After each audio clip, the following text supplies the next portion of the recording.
going up about 500 feet and looking down at your life. Tell me everything you're seeing. Tell me what house you're living in. Tell me who you're seeing. Tell me what you wake up and look at in the morning. Tell me how you're feeling. What does your morning routine look like? What are you eating? How are you nourishing yourself? What are the people that are part of your life? Tell me about your work. Tell me about the things that you're doing as, recreation. Tell me about all the people that are filling your life, because that's when people get really interested and sort of thirsty because they want to create more of that, of what they're seeing, what the possibility is. Welcome to Two Coaches, One Life, where we're on a mission to ignite confidence, health, and joy to make the most of this life. My name is Lenore Shepherd, a board-certified health and wellness coach. And I'm Judy Fine, a vocal performance and confidence coach. Welcome to another fun episode. Today, we are going to be talking about the power of pursuing a dream and everything that plays into that, right? Of who we are and what we give ourselves permission to pursue. So, do you want to start us off, Judy, with Sure. kind of what comes to mind when you think about this delightful topic? This is like my jam. Pursuing a dream is my jam, because when I help people reconnect with themselves and build that genuine confidence, very often, almost always, there's some dream that had been left aside, and part of reconnecting with themselves is sort of dusting off at least pieces of that dream and turning them into new goals, which is super exciting. But the first time I experienced the power of pursuing something that's important to you, I was 34 when I first discovered modern vocal technique. I had started to love singing when I was 8, and my mom took me to see Annie on Broadway for my 8th birthday. Oh, fun. And this was 1978, so I got the record. I bought the record and came home with that, and I sang along with it and got the worst laryngitis you can imagine for like 2 weeks because I didn't know how to sing. But then I had this way I wanted to sing, and the way I wanted to sing the way I felt, and I went on to have classical vocal coaches who were wonderful. My first vocal coach was wonderful when she was already in her 80s when I was a teenager, and just from a different era, and singing meant something different then. And she was not able to help me sing the way I felt or deal with things like performance anxiety and that sort of thing. So I went on into adult life feeling like I could just never be the singer I wanted to be. And I would play keys in bands to try to make up for what I lacked as a singer. And I wasn't much of a keyboardist either. I just kind of winged it, whatever. I wung it too. I winged it and wung it. Yeah, there you go. When I was 34, though, I discovered modern vocal technique. And all of a sudden, I could sing the way I had felt. And it's hard to find words to describe it. And this is a podcast, so I need to find words. But it didn't just change how I felt about singing. It changed how I felt about myself, because this thing that I thought I could never have or do, I could. And I wanted to start a support group for classically trained singers who want to sing rock, Oh. So it was life-changing. And it's a huge part of the reason why I love helping other people realize that they can do things that they thought they couldn't do, or that it's too late for them, that kind of thing. But the important thing about this is it doesn't have to be something like singing. It could be a lifestyle choice. It could be, just learning to be who you want to be in the world. It could be a side gig with an Etsy store. It could be living in a yurt because you've always wanted to live in a yurt and you told yourself you can't, or whatever. It could be any kind of thing. So I know, Lenore, you have ways that this pertains to what you do in the world. So what's your take on the power of pursuing a dream? Yeah, thank you for sharing your story. And I was just going to say, it's really interesting that you sort of had to birth yourself through classical music to find rock and to find your voice. And it's so interesting if you look at, and I know that you know this as a musician, but how we've evolved is through classical, which, folks in, rock, alternative, rap, use that there's still so much of just the themes and the underlying structure of music, as a fellow musician, I can relate to that. So I love that. When I think about it for me, and I always consider myself, it's such a weird phrase of a late bloomer because we're always blooming in our lives at just at various stages. You know, I Right. like what stage are you at as opposed to what age. What is the stage of your life? Mhm. It's like a larva, you know, coming to light. Um, I think about when I discovered coaching. Gosh, I think it was back when I was happened to be actually working as a therapist and going to a conference, and there was a guy, Patrick Williams, who was talking about something to do with coaching, which was somewhat new, that was beginning to gain traction. And I don't know what it was, but I was very attracted to it. So I started learning about it. And in true sort of Lenore fashion, I went to 3 different schools to really just learn the language of coaching so I could myself in it. And I remember feeling like it was hard to even get talking about it was so different. It was a different way of using words in my mouth. It was sort of the same thing when you're reading Shakespeare, having read a lot of his plays out loud. You know, your mouth has to kind of get used to how you're structuring words, and you know, what does the text Mm. feel like? And it was sort of felt the same way, getting away from doing trauma work and getting into what it means to be a coach.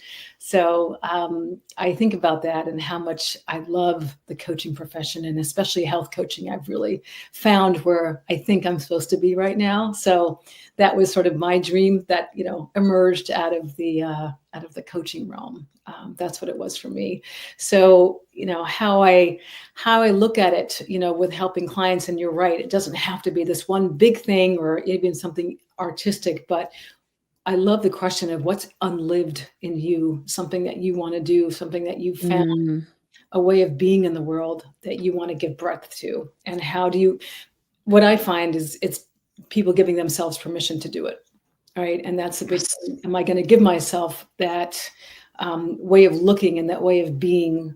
I can see it over here, right? It's sort of this abstract thing, but how do I help myself, you know, edge a bit closer to it? And I really feel like with the pandemic, when people had just time in their hands, and it certainly wasn't easy for most of us when we got kids and parents and negotiating work and lack of work and all that scheduling. But I think it gave that big pause for people to slow down and really look at Mm. what is it that I'm here to do. And I feel like we can't talk about pursuing a dream without talking about a sense of purpose, right? What is my purpose? 100%. This is why we saw a lot of people, you know, quitting jobs because they realized they weren't using some of their natural born talents in a way that was Right. authentic for them, you know? So, And that's where the power lies, because it's not in the thing that you're pursuing. It's in having a pursuit and mm, having something that matters to you and feels like you're putting something of significance into the world, or, you know, sharing a version of yourself that feels important and significant. That it doesn't even matter what the dream is. It's about uh, the pride and purpose that comes from going for something. The results isn't what's important; it's the going for it. mm, that's so, I love that, the pride and the purpose that you could just, there's so much you could say Mhm. about that. I'm curious, when you're working with folks, how, I guess, what's that process like for you when you begin to see sort of that confidence begin to emerge? What is it that you're doing that's enabling that opening for them? Yeah, I mean, a lot of times people come to me in a roundabout way. Like they will have a reason. Like I'm working with someone now, I think I mentioned in the first episode, who is preparing a song for his wedding. But he's taking lessons with me because he wants to take lessons with me. Because he wants to take lessons. But he needed to have a reason in his mind, Mm, because just doing something because you want to, for whatever reason, we don't think is a good enough reason. Just yeah. doing something because it might bring us joy. And there's a lot of uh, self-judgment, and, you know, the word silly comes up, or I'm probably not good enough, and all these things come up. So the first hurdle is always just getting past that idea that there's like you're Adele or there's no point in doing it, is one kind of mentality. Um, the idea that there's only one way to, for the example of singing, there are a million ways to be a singer. You could be a king or queen of the karaoke circuit. You could play guitar in the corner of a restaurant, once a month. Like, there are a million ways to be a singer. You can make videos and put them on YouTube, and they're all valid if they're your chance to feel like you're putting something important out in the world. So there's this transition people have to go through from, like, I don't really deserve to do this because I'm not Adele or Bruno Mars or whatever, to I don't need anybody's permission because it just brings me joy. And that could be a hard obstacle to get over for a lot of people. But it's like the ultimate self-improvement program, pursuing something like singing, because you get past these things. Your baggage comes up. To do it well, you need to take care of yourself. You have a routine. You need to sleep, a steady amount of sleep every night. You need to drink lots of water. It actually, singing in particular, can be the ultimate personal development program, because in addition to the great things that come from pursuing something your heart really wants, are all those other things that go with it. I'm curious. I see self-care, diet, exercise, mindset, all those things as a skill, I guess, like a muscle we have to exercise. And I feel like maybe in a similar way, you tell me, Lenore, people almost don't believe that they can have it, that they could have, for example, gut health that doesn't interrupt their lives, or they can get rid of chronic pain, or, I feel like people lose touch with the possibilities just from a self-care perspective. Does that make sense? And do you experience that? Yeah, it does. And certainly, you bring up some good points. I don't ever sell that I'm going to cure people, either of chronic pain or of, Sure. complete remission of things. But if they're seeing me, there's that possibility that they're holding for themselves. I know there are things that I can do to improve, right? And I think so much of this is mindset and the power of hope. I always think I would not have gotten into this profession if I didn't believe in the power of hope and the power of our thoughts and the power of how we look at the world and how we frame it for ourselves.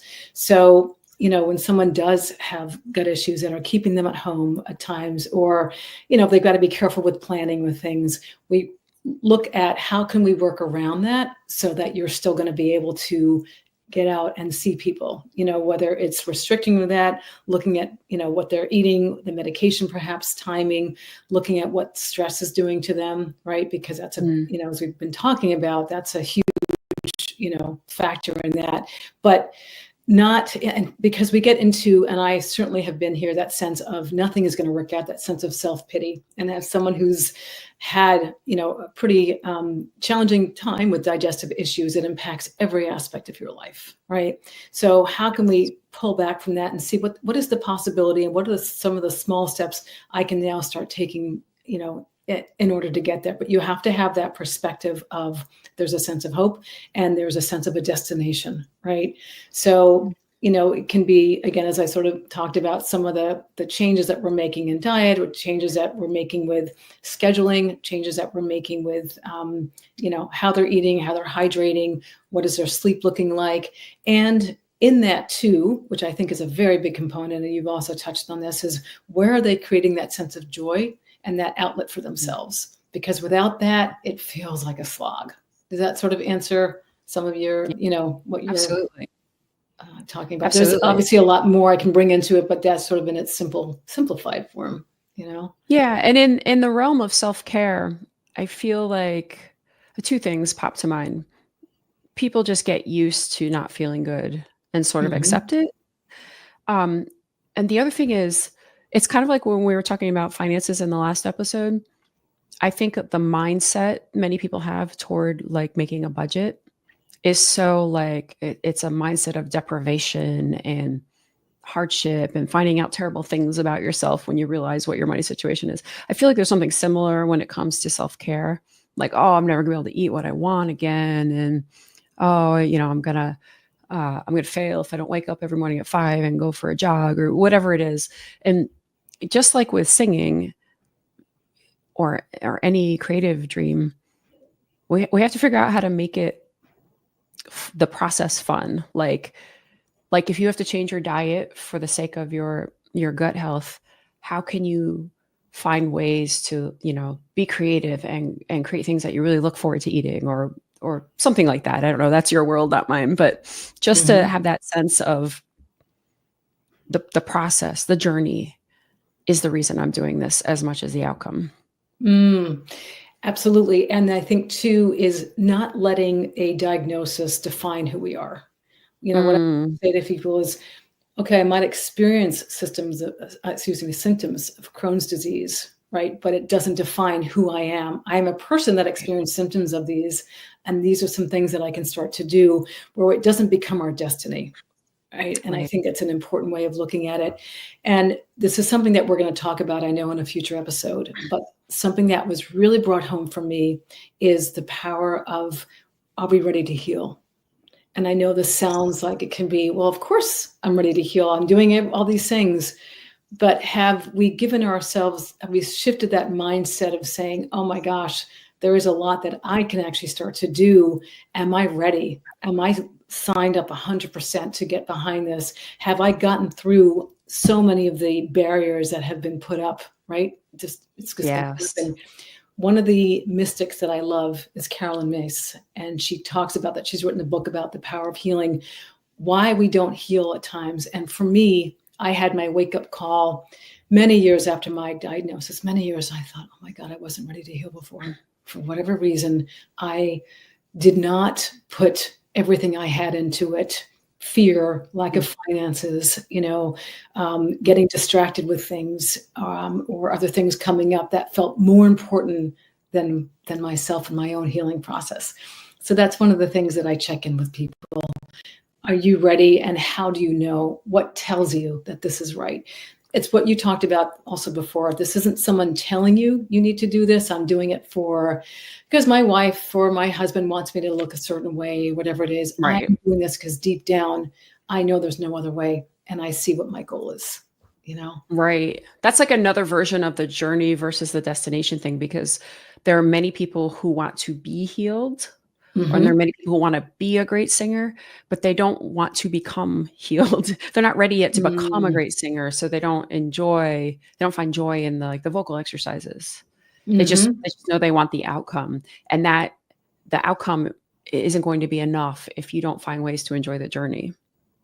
Yes, absolutely. How do you gauge that with your clients? Like when someone comes in, I'm sure with all your level of expertise, you can sort of see, okay, they're here. How am I going to get them to a different point? And what do you use as part of that engagement process for yourself? Sometimes I can't, and they just fall away. But the most I can do is, the progress is consistent. If they're practicing, the progress is consistent. So if I can focus on, if I can make them see the little wins along the way, and look, you couldn't do this 2 weeks ago, look what you're doing now, they can start to find the joy in that process. And then they want to do things like vocal exercises because they're seeing a direct connection between getting closer to what they want. But some people just, that's just not, I can't change them. And they'll kind of fall away. I had a person years ago, makes me so sad. I wrote a blog post about her who really, really wanted to be on The Voice. And I told her, I don't think you're quite ready to audition yet, but a year from now, I think we could get you ready. But she had to be on The Voice. So she scheduled, she got a hotel room in Tennessee or something and went to do this audition. And she didn't make it past the first round and she gave up singing. It was just heartbreaking, but she was not there for the journey. Yeah. She was there for the outcome. It's so important because, when I look at how I'm working with people, it's, my programs anywhere from 3 months, 6 months to a year, probably much like yours as well, that it's an accumulation of all these steps, right? we didn't get to where we are just by, you don't go to the gym once a week and hope to have, sort of the kind of definition in your arms, right? It's going to take Right. time to build up to that. And it's much the same thing, but this is where we hold out. This is what's possible for you. And, really breaking down the steps. And that's why I have things broken down very specifically. Right. Week 3, this is what we're going to work on. And then week 4, as we're incrementally doing it, because that's when they start to see, oh my gosh, I'm seeing what's possible. I'm seeing the progress. I'm seeing where I want to go. I'm actually having some relief from some of my symptoms for the first time. I'm able to sleep a little bit better. I'm drinking more, and it starts to have this sort of, ripple effect, and not just for them, but I'm sure you find this too, but with their world, with the people that they know and the 100%. world, which is why we do this. It's not just for the individual. We're doing it so that we can help exponential. Society in general. 100%.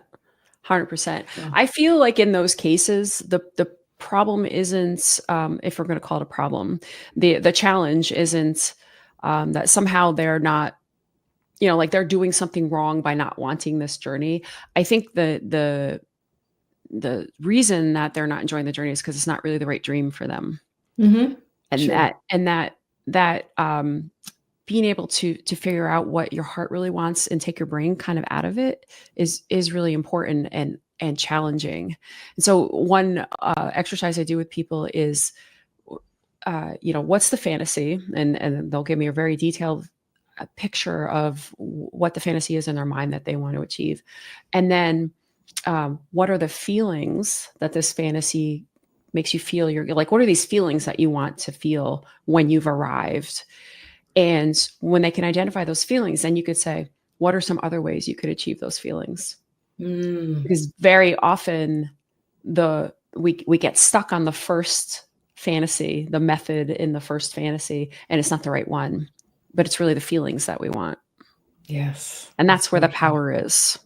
Yes. It's 100%. That's one of the things I ask in my, intake. I have a very extensive intake form is, where do you see yourself in 6 months? Where do you see yourself in a year? What's that going to feel like? What do you want to see? It's part of what, one of the coaching exercises that's sort of famous is doing sort of the meta view of going in a helicopter, going up about 500 feet, looking down at your life. Tell me everything you're seeing. Tell me what house you're living in. Tell me who you're seeing. Tell me what you wake up and look at in the morning. Tell me how you're feeling. What does your morning routine look like? What are you eating? How are you nourishing yourself? What are the people that are part of your life? Tell me about your work. Tell me about the things that you're doing as, recreation. Tell me about all the people that are filling your life, because that's when people get really interested and sort of thirsty because they want to create more of that, of what they're seeing, what the possibility is. So, and it's also, it's clearing up the intention, because that exercise can be really challenging for people. Yes. And it can take time to really get clear on what it is you're trying to create. It's a super important step. And a great way to fine tune it is I have momentarily flabbergasted, I guess, clients, because I'll have them do a very involved thing of what their ultimate dream is. And then I'll say, pretend none of that can happen. Do it again. Because sometimes the first idea is not the right idea. Yeah, that's right. Sometimes it doesn't stick. Absolutely. So to sort of bring this back to sort of full circle, what is an unlived dream in you, something that you see in the future that you want to partake in? Oh, I love writing. Okay. And I self-published a couple of books years ago that I decided I couldn't put any more resources and time into that because my day job takes a lot of resources and time. I already have a project for a day job. And during COVID, I came across my books in a box, and I reread them and I was like, oh my God, I love these characters, but this is terrible. It was it wasn't like I took writing courses. I just, with all that time and distance, I was like, wow, I didn't explain anything. And so I started rewriting book 1, and I'm in love with it. And really, that's a thing that I have to do, that I am committed to doing. I'm not going to die without finishing that and putting it out there. So that's That's wonderful. Good for you. And hopefully, any way we can all be support and keep you accountable. to that? Yes. Ask me if I've written last week. How about you? Do you have something? Do you have a I have many dream? things, but yes, many things that I'm looking forward to. One of them is, so I'm a classical pianist, is eventually giving oh gosh, I'm going to say it out loud, giving a recital for my friends, which is a big, Yes. scary thing to do. I've given recitals before, but that's sort of been in the context of being in a music school and doing it sometimes Yeah. with 5-year-olds and 10-year-olds. But yeah, this is something that I want to do eventually. The music that I'm going to be picking out and just having fun and sharing some joy. So that's one. Yay. I can't wait to come to that house party. I'm not Maybe sure we'll it'll be my film you a house. little bit. Yeah, we'll see. It's gonna be enough of that Hawthorne effect of being watched is a big thing. So, but Yep. that's all right. Yep. That's So awesome. yes, thank you. So yeah, so how would you sum up the power of pursuing a dream from your coaching perspective? How would I would look at all of the things that are happening from a health perspective. What are the things that we can make some impact on? And usually it's quite a bit. And how is it going to get you closer to where you want to go? Right? How is it going to get you closer to the things that you want to do? And again, is it, well, because of this, illness, I can't do A, B, and C. Okay, so what are some things that we can do around that? That's maybe not be the specific thing, but things that we can start to build up for you. Because again, the power of our thoughts and the power of working on something daily and having that accountability and having that support and bringing in the knowledge, can be very effective. Yeah, that made me think of something that I didn't even know I was going to say, but now I'm going to say it as my summary of this. Dream, but don't get caught up in the details of your dream, because very often it's not. You can reach that dream, but it may very well not look the way you think it's going to look when you're first dreaming it. Yeah. So get attached to the journey and get attached to the feelings that you want to feel, but don't get attached to the method of getting there. Let that unfold. Yes. I feel like I've only said a small fraction of the things I have to say about this, but we will revisit another time. That sounds wonderful. And we'd love to hear from you. What Yes. are some things that are unlived in you? What are your pursuits? What are your ideas? What are things that you want to accomplish? And if you're willing to share, we'd love to read your stories and hear about it. Remember to go to twocoachesoneLife.com. The number 2 and the number 1, twocoachesonelife.com. You can sign up for our email list. You can learn more about me and Lenore. Please check that out. Tell your friends about us. Help us spread the word. Share our videos. That would be a wonderful thing you could do for us to help us increase our reach and grow a community here. We really want to grow a community here. Thank you so much for spending time with us today. We'll see you next time.